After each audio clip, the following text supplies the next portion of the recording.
The meeting to order, and we'll begin pledge of allegiance. Allegiance to the flag of the United States of America and to the republic for which it stands, one nation, under God, indivisible, with liberty and justice for all. Been advised we have a quorum, so thank you all for being here. I know a lot of you off. The first item on the agenda is the approval of the agenda. And there was a request from Katie Joe. There were two more agricultural district requests that came in Gallatin County. So I would be willing to entertain a motion to approve the agenda with the addition of those two agricultural districts to consider. We already have one on the agenda. Second. Mr. George, second. Pat, any questions or comments? Any opposed? Motion carries. Thank you. Next item is consideration of the minutes. It says April. I think that should be May board meeting. So moved. Judge Moore, do we have a second? Second.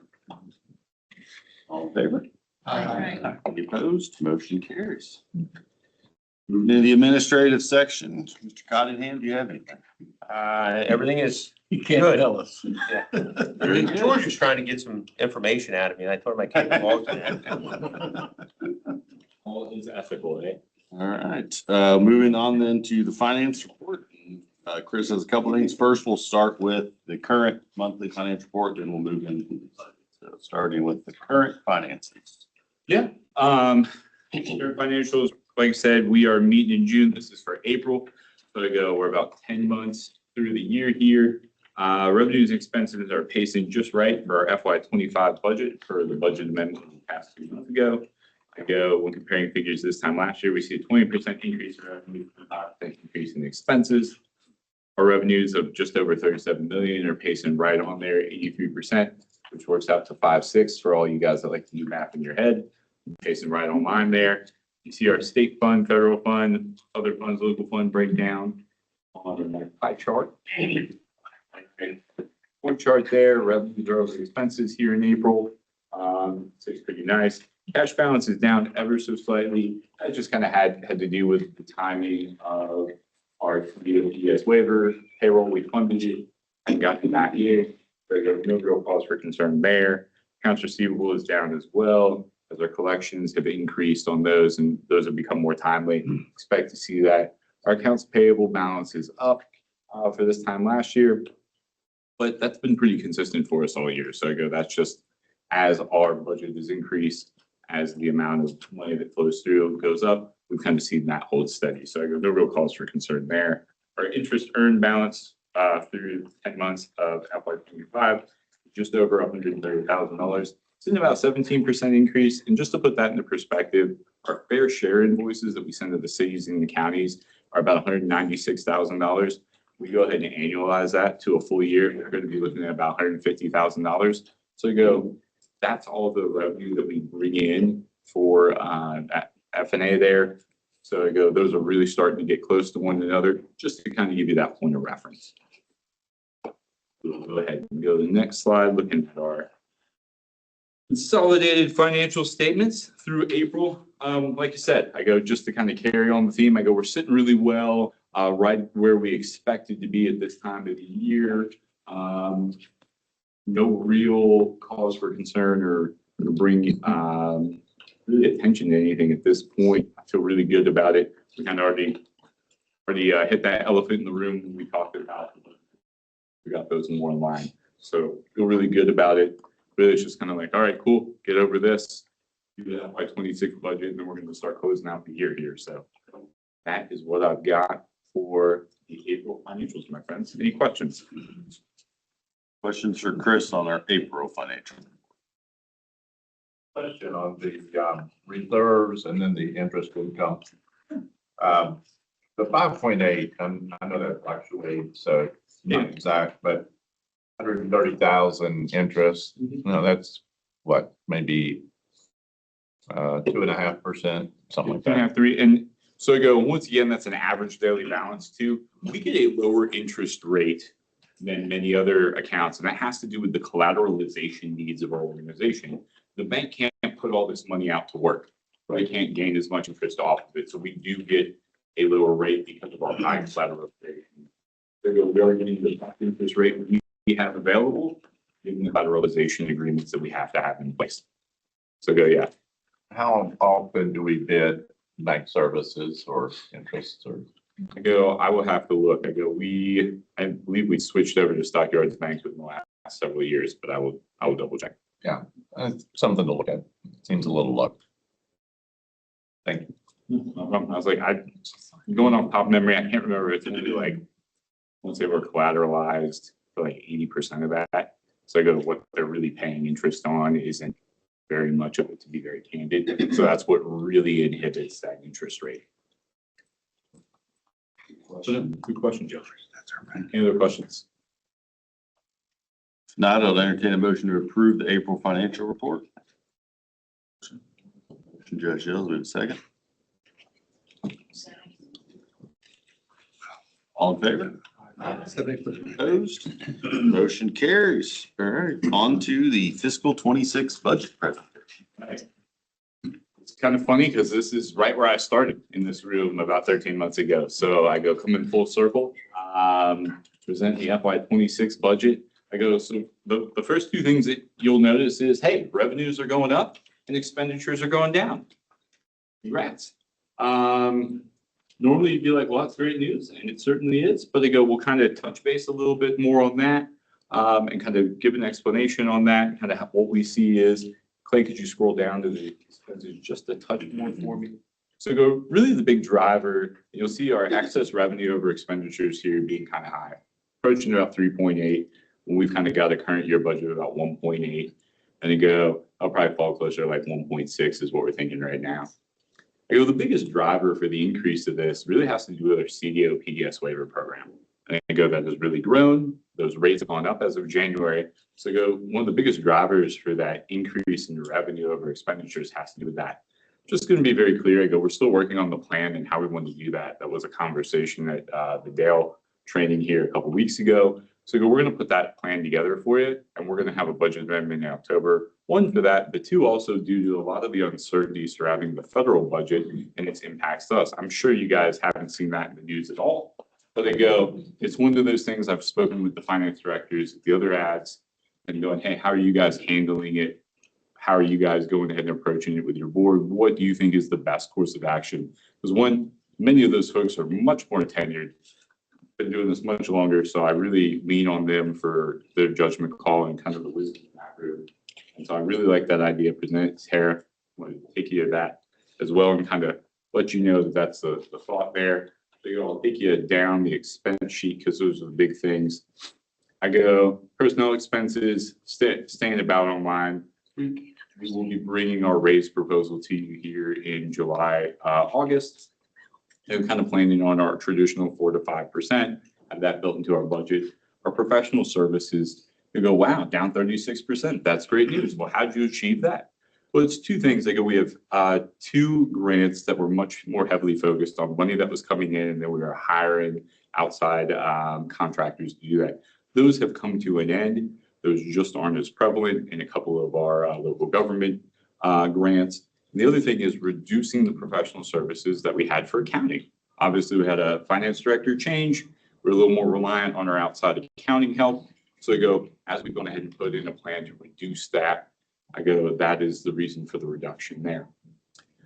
Be like, wow, all these are down, but you're telling me travel's up. How convenient. Great question. Great question. So we have some very new members of our work staff, and I'm going to put Katie Jo on the spot because she's here. The folks in her team are much newer. They're very bright. We're going to invest in them. They're going to many new trainings and first-time trainings. So as part of that first year, they're going to go ahead and partake in that. You also have several of the conferences in aging that this is kind of every other year. This is that. They're going to be presenting at those. You're going to see our aging department really be on showcase for the country this year. So they're going to be going to several of those. I'm not just saying it because Ann and Shannon are in the room, but you also have Katie Jo and Tara are going to be presenting at a conference out in Salt Lake City for the first time. So there's a new expenditure on that one. So that's the reason for the travel. Going back to my notes, facility expenses are going to show some decline due to all of the maintenance investments that we've already made in the building in 24-25. We had several things really kind of pop off. We noticed that, hey, we could go ahead and save some money by accelerating those. So we went ahead and accelerated them. We also, excuse me, Chick-fil-A fighting back a little. We also noticed that we are looking for a new space for our warehouse for our commodities program. We're just not spending as much to go ahead and repair that facility since one, we don't own it. Two, we're going to be looking for a new one. So I go, some of that's been a reduction. Two, in this prior year budget, these expenditures in this room were also there. We had spent a little bit more. We just don't have those kind of expenditures again coming up this year.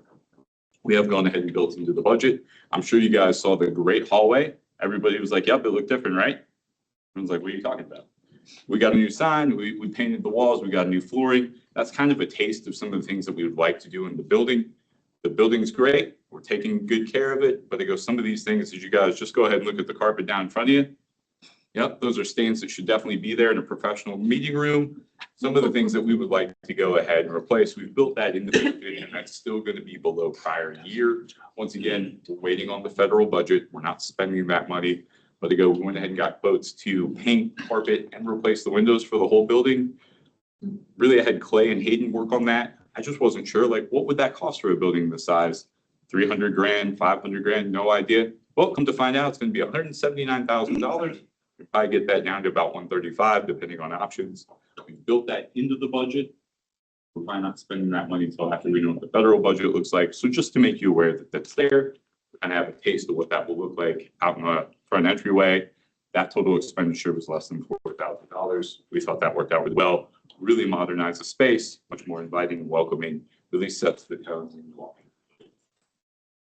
Moving Right, on down. that subject, how old is the building? Do what? How old is the building?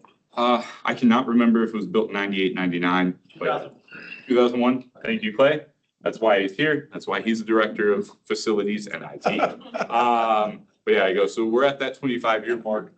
There's HVAC units start to go. We start looking at these other things, carpet and paint, getting rid of it, whatever this is that may be structural to the wall at this point, who knows? And just not brightening up the space, getting rid of the chair rail, just making it modernized with the times. That's a good question. Our other operating expense there, that one is a big one. That kind of comprises about 40 expenditure lines. It's lower this year, but will be higher again in FY22 when a number of software renewals come up for a re-agreement and go ahead and hit. So we're kind of just riding that wave where, hey, it kind of bumps up and then it drops down. We kind of ride that wave every other year, every third year. Equipment, just to piggyback off, this kind of goes with facilities there a little bit. Excuse me. We've really replaced all the computers. We've replaced any of the equipment in the conference rooms. We just don't foresee having those big expenditures. Several of our grants that had more equipment expense with them just don't seem to be having that up right now. So we see that reduction there.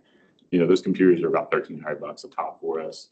We've got 86 people in the building. Those can add up really quickly. Clay and Hayden have replaced all those. So unless we have some new hires, we just don't have the big expense that we were going to have in prior years. So taking you down. Administration, this is actually, when we come to the audit, these actually end up winding out to zero because this is where the shared expenditures go and get allocated. So those break even. This has always been kind of a little cushion behind finance directors. Obviously, we're bringing that down as my comfort with the whole is increased. I don't feel the need to have that big a cushion. So bringing that down. Our biggest driver here is going to be pass-throughs. So when you look at this, you go, hey, I see about $45 million in total expenses, 36 of that being pass-through expenses, CDO waiver, commodities program. Those are those contracts that we get in, go, hey, this is the money that you're getting, and all of that's earmarked to go out here. We're kind of just a clearinghouse for that. So when you see this budget of almost $49 million, really back out those pass-throughs and go, oh, hey, we're really talking about a budget of more like $12 million as opposed to 49. So just to put that in perspective for you, Office of Drug Control Policy also shows up in this. They've got some pretty big pass-throughs as well there with some of the opioid abatement settlements that they have received. So just to kind of bring your focus to that when we're looking at the budget, kind of put it in, make it a little more transparent. It's 49 million, but 75% of that money is flow through. So what questions do you have? I know that was an awful lot. Went from finance right into even more finance and more pouring Excel spreadsheets on big screens. So my apologies. I forgot to ask you earlier when you talk about the building renovation. I noticed when you come in the front door for security reasons, we don't leave that locked during the day, do we? And we do not. So she doesn't have access to see who's coming in. Are we going to change that window by chance and make it larger so that she's able to see? We had a grant out, and Chris, if you can remember, I forget, I knew we had applied for a grant to redo the security for the front. You're supposed to hear about that around Derby weekend, which has never been pushed back. We had the Department of Homeland Security come out. They had to do an assessment of the building, and part of that, it's just kind of been pushed back, and we're just kind of waiting to hear. Doing those, we earmarked for that grant. We actually applied to redo that space. Because the other thing too is, as we all know, you don't have a key fob. Well, you open these and you pretty much walk into the building, or you walk out the wrong doors, bathrooms, and you're in. One of those things that we really looked at in that grant application is, given the meeting date, we have every elected official from how many counties and how many cities in this room. You want to do something nefarious? Would you like to come to our public meeting that's broadcast to the world? Oh, and you can get lunch. There you go. That is something we've looked at. We're working on. But to go at this time, that's not necessarily earmarked because we're waiting on which, once again, as many things with the federal budget, we just don't have. So, any other questions? I'd say that, the budget in general is always an evolving document. I would say this year more than ever, we will need to be flexible with it. Setting our budget now with the federal budget not being set till October, and unless Megan and Billy are willing to give us definitive answers on what the federal budget will look like. Now, obviously this week we're working on reconciliation.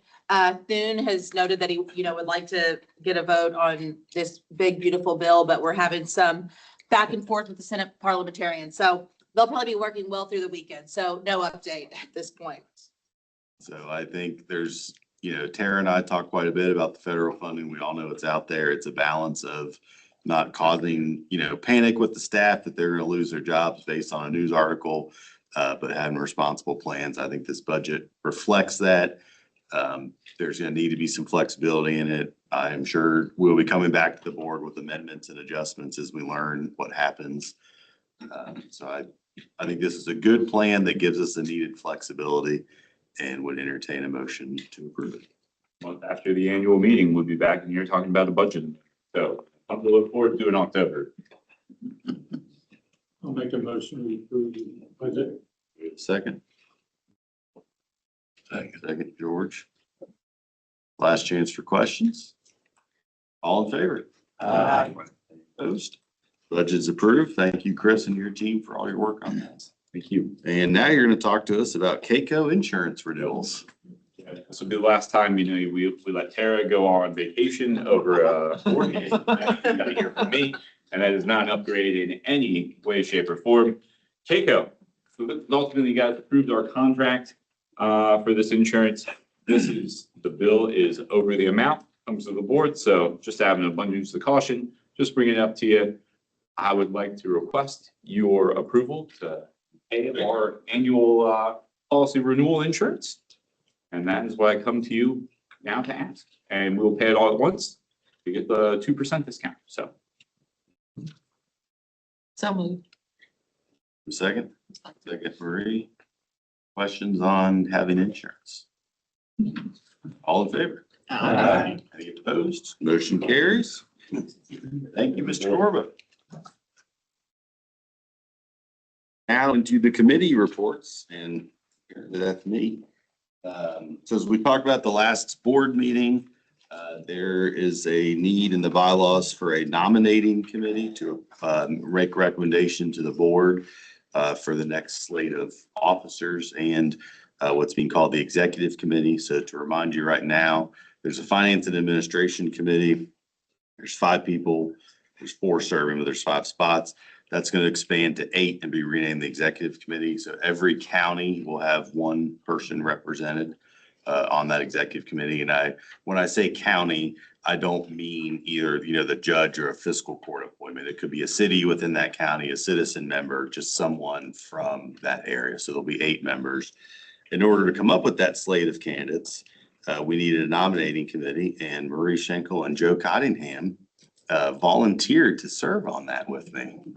I think they know that. If not, so the first step, so then if this nominating committee is approved today, 3 of us will meet. We'll come up with an 8 names for the officers and for the executive committee, bring that to the July board meeting. If everyone is comfortable with that at the July board meeting, go ahead and vote on it. If there's nominations from the floor or wants to be changes, we can bring it back in August. It needs to be decided by the annual meeting. That's when the official officer transition takes place. And since this year, the annual meeting is going to be in September and toward the beginning of the month, that's why we're going to go ahead and get started on this now. So with that, I would entertain a motion to approve a nominating committee included of Joe Cottingham, Marie Schenkel, and myself. So moved. Carolyn in a second. Mark's nodding his head. Can I count you a second? Any questions, comments? All in favor? Any opposed? Carries. Thank you. Now we're in the programmatic section. Katie Jo is going to talk to us about an agricultural district request. And reminder, there's one that was on the agenda, and there are also 2 more that came out that we added. So she's going to talk to us about all of those. So yes, I'm here to present 3 agricultural districts, 1 in Boone County and 2 in Gallatin County. And once I present them, we can decide if you want to vote on those individual or as a group. So the first one is in Boone County. It is a recertification of one that is down off Sutter's Road. It is there again, just a recertification, just a simple one. That will be sent back to the Boone County Conservation District. The other 2, which was presented in a separate packet at your spot today, is one is an amendment to one in Gallatin County along 127. It is one landowner wanting to be added to the existing one. That petition number or that agricultural district is 039-02. And it is adding just over 5 acres to existing agricultural district of 60 acres. The next one, also in Gallatin County, is out on 42. It is one landowner wanting to make a agricultural district, and so that's about a 61 acre new agricultural district. And so again, some great programs that our local conservation districts do. Well, in the packages, you see the maps of the location of the different agricultural districts, and where they fall within the city, within the county. Do y'all have any questions? And this is something, again, we're doing new. It was passed in Frankfurt that conservation districts need to get our input. And so that's why we bring those to you now. So to summarize, we have 1 recertification, One establishment, and 1. Betty Pack Conservation District. Any questions for Katie Jo? Judge Morris is here today. It's good with this. Sure you're fine with reverse paper. Yeah. With that, would entertain the motion. I'm fine doing these all 3 in one motion. Any motion to do that? Joe, do we have a second? Second, Judge Moore. Katie Jo. All in favor? Aye. Any opposed? Motion carried. All 3 are approved. The next is the e-clearinghouse. We have 5 e-clearinghouse this time. 4 of those are related to the recent applications of land and water conservation grants and recreational trail grants that were due earlier this month. As you remember, e-clearinghouse is part of the ROS, is part of that we get through DLG. And what that does is we get an email from when something is submitted to them. saying, please review this, along with the ad, getting that email.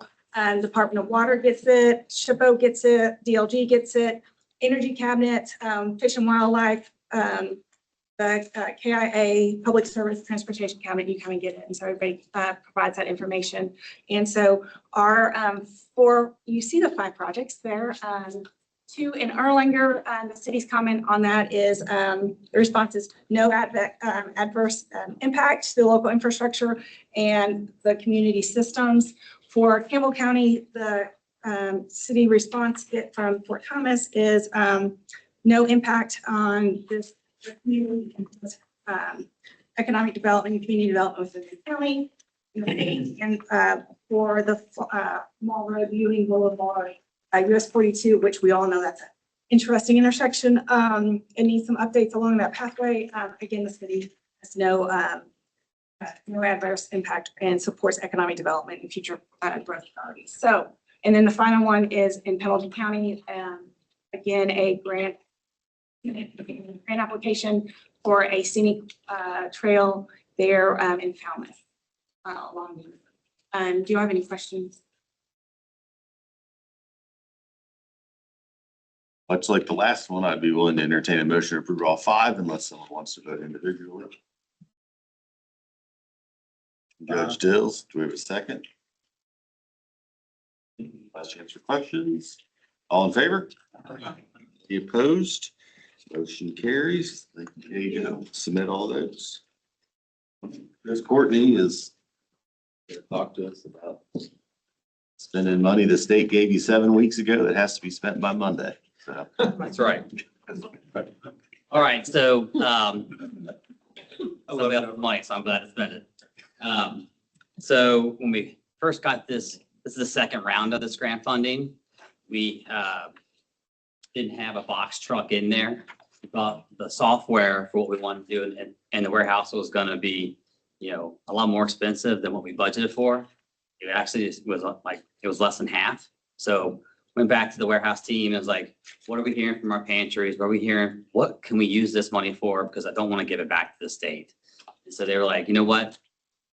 Box truck would be nice. So why do we want a box truck? Just like I said last month, but you know, that seems like a year ago. So I'll tell the story again. We spend about $30,000 a year taking stuff from our freezer and cooler and send it over to UDF and cold chain integrity to keep our food fresh because we don't have enough storage. So one way that we can minimize that is to get this box truck, because sometimes the milk gets delivered on Wednesday or Thursday. It sits in our cooler and freezer, right? Meanwhile, we have produce coming through there. Maybe we can deliver that to our pantries, especially the ones in the southern counties who are the ones who need that the most with this box truck to make sure that our current cooler and freezer has enough skid space so we can minimize that expense of $30,000 a year. So we came to the board last month, asked if we could put out an RFP. We received 3 bids, 3 beautiful big bids. I think that's kind of the thing here. We received 3 of them, 2 from FIDA Freightliner. They're located off the Ridgewood exit. And then 1 from Technology International. They're out of Florida. They actually, part of their bid was to build the truck from scratch. But part of our bid specs was the truck has to exist and has to be on the lot. So they were crossed out. And then the committee who reviewed the bids, myself, Amy, and Cody Jackson of the warehouse team chose the second bid from FIDA Freightliner. And because we're on a tight timeline, we contacted them after they were kind of selected and said, pending board approval, you're our choice. And they informed us we sold it. What? Yeah, so they sold it. So it gets better. Yeah. Wait, there's more. So it's not a big, beautiful bid anymore. Big beautiful truck anymore. So I was like, well, why did you do that? Kind of messed everything up. Apparently box trucks are hot this time of year. I'm not sure. Maybe the state's giving other grants out to spend their money too. I don't know. But so working with them, so I thought Monday and Tuesday of this week, I was gonna come to you, ask for a recommended approval of this, but we probably need to, one, do a denial. And then I have a replacement negotiations with FIDA on a very similar truck. It's from the exact same model, but the 2025 model. And he said that once we get the order approval, put a 60-day hold on it, thank goodness, and we can get him a check today or tomorrow. So. So is this the new price then, or is the price not changed? Mayor, that is the price of the old vehicle that it was sold. The new price I have right here, it's just a little bit more. It's $68,545. But the state money was 140 some thousand. The grant was 126,000. We've purchased some software for that, some other items to go along with the new software. We should get real close to this number when it's all said and done.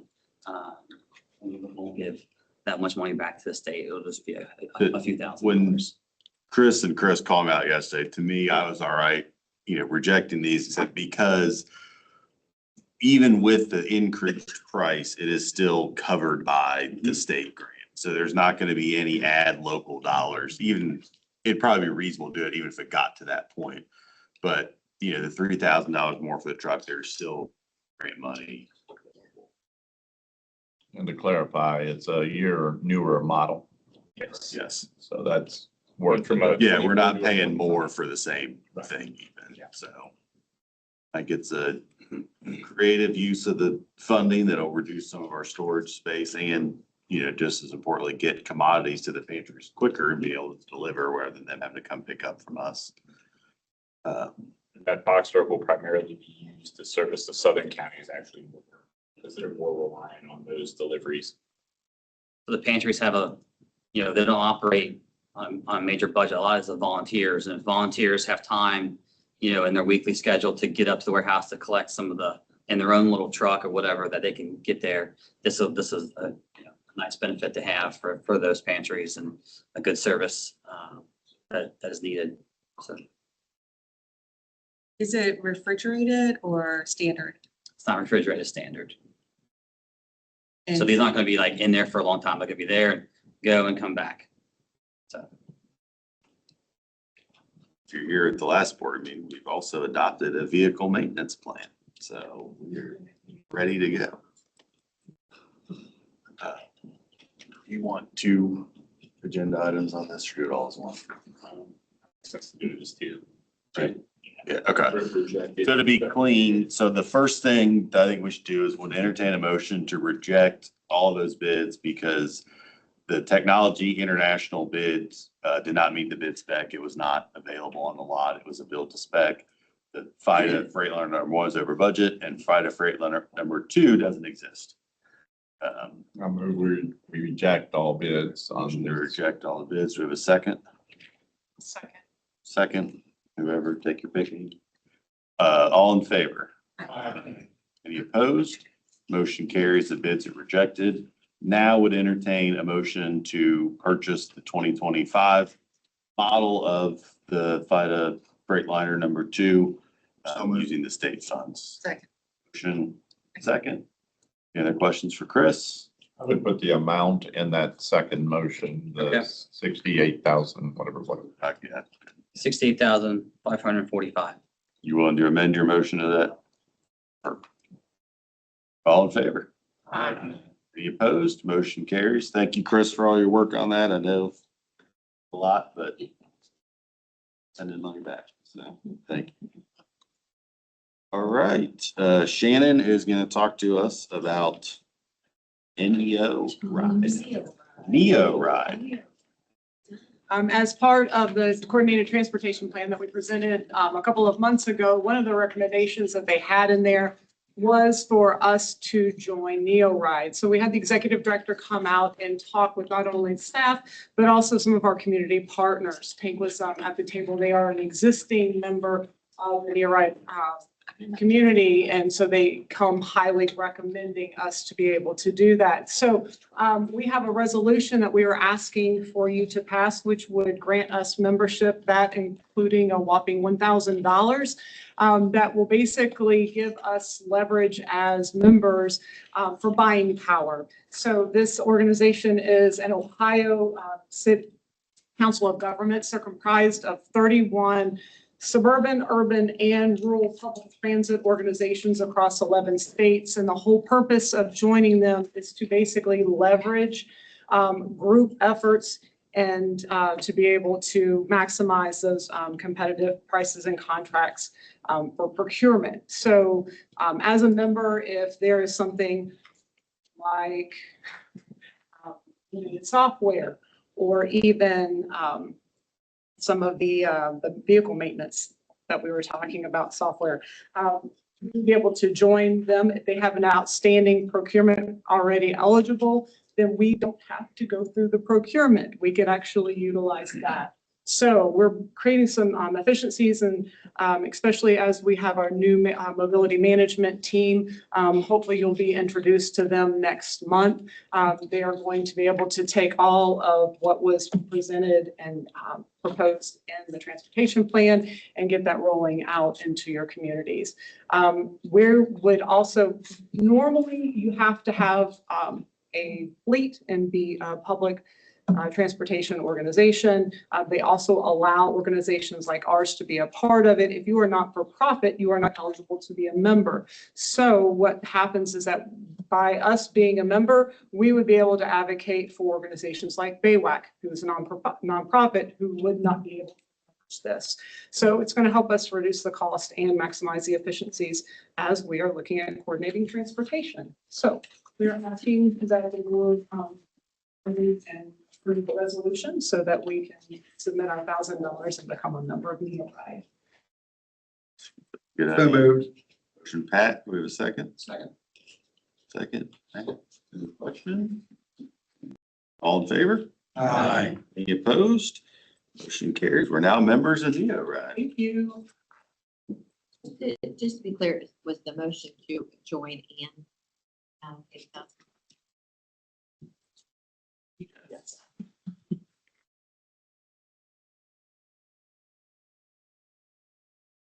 You've probably noticed, Tara's not here. She's on vacation. She'd not make that decision likely, but the arrangement she has with the boys is she only has certain weeks in the summer, and this was one of the weeks. And I told her she'd be nuts to come to the board meeting instead of that.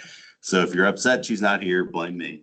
But she did dutifully prepare me with a chairman's report with some announcements here. So the first one, and Chris touched on this in the budget a little bit, we have a couple of our staff that are being recognized and presenting at some national conferences. So Shannon, who just presented, will be presenting at the Southeastern Association of Area Agencies on Aging, known as SE4A, I guess, in the community, in Savannah. And her session will be entitled Empowering Seniors Through Technology, Scaling the Future of Digital Literacy.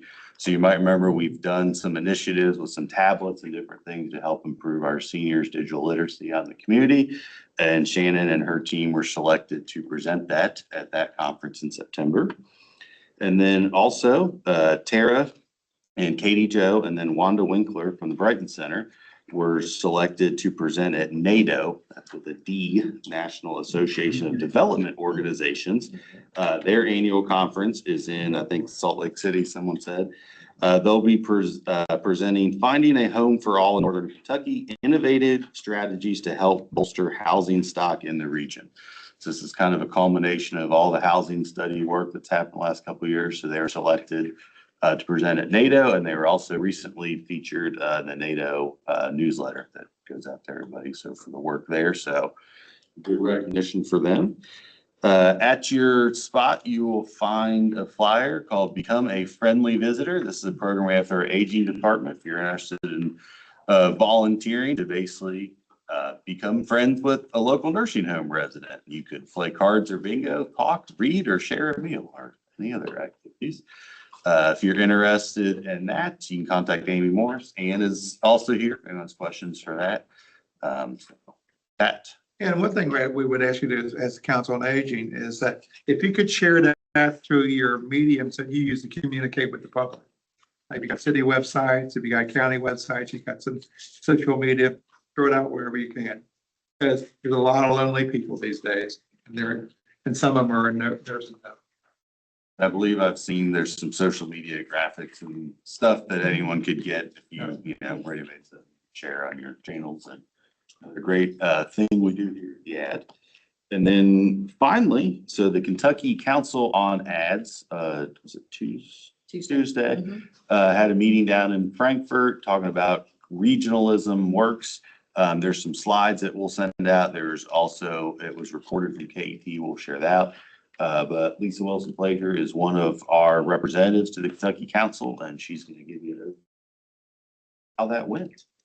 I want to say thank you to our judge in Owenton and our mayor in Williamstown that came out and joined me. As you all know, several of our legislative representatives are new. On this committee, we have 2 from the Senate and 3 House members that were on that committee.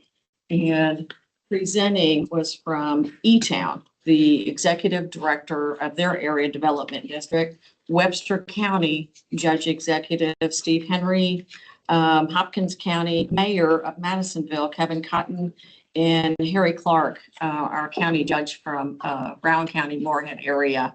And we just gave an overview of, you know, what we're doing, how the rural communities probably do use the ad services more than anybody, not that the bigger counties don't, but the rural counties use them more than anything, but they do appreciate us coming and talking with them. Also, Casey is working on a sheet for each of our representatives to show them what we are doing in your particular area. So those will probably be used again in February of next year when we go back and do an open house. But those could also be used at another time, and Terrell can get those to you. But it was great. It was a great time. We had the biggest group there that day. It was awesome. Great. Thank you for going. And so we will share that material. I think the slides are available now. We checked this morning. The KAT recording wasn't yet, but just a good overview of everything the ads do, and we were well represented and shared that with the board. So, does anyone have any announcements or anything for the good of the order? Just Municipal Government League is having their annual picnic at the Florence Y'all game on August 1st. Look for information on that coming out soon. Good. Thank you, Mayor. There's one more agenda. Motion for adjournment. You got it. Second. Thank you. All in favor? Aye. Motion carries, approved. Thank you, everybody, for being here. Thanks.